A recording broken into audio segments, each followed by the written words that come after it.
Mossy, can you imagine the angst and the just sheer craziness and outrage if Christian Pulisic decided in this moment that in order to get games, in order to play on a consistent basis, he were to return on a loan type of situation? It's not going to happen, okay?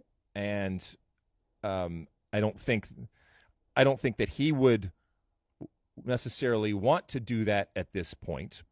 Um, but let's just take it as a an interesting hypothetical. Um, Immediately, I think there would be those that would say that not only is this misguided, but you're actually um, it's actually detrimental to what you're trying to do because of the way that people view the level of Major League Soccer. I mean, you just look at the way that people talk about Major League Soccer players that are on the national team right now and the way that they differentiate and divide. And, some of it is fair and justified, but a lot of it isn't. And so if that ever were to happen, something like that were to happen, I know that people would go crazy.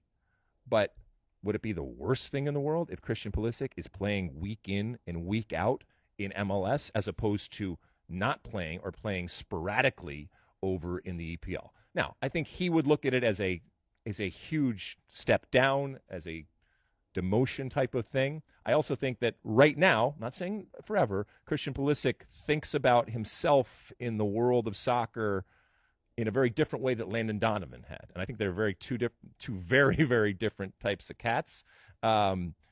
Very unique in the way that they think about things. But I think for Landon, it made sense at the moment that he did that as opposed to what's happening right now with Christian Pulisic. I think it's much more likely going forward that for him, and I know we're talking about it in preparation for the World Cup, I think it's much more likely, let's just go beyond that, just for that next move, that it is within Europe.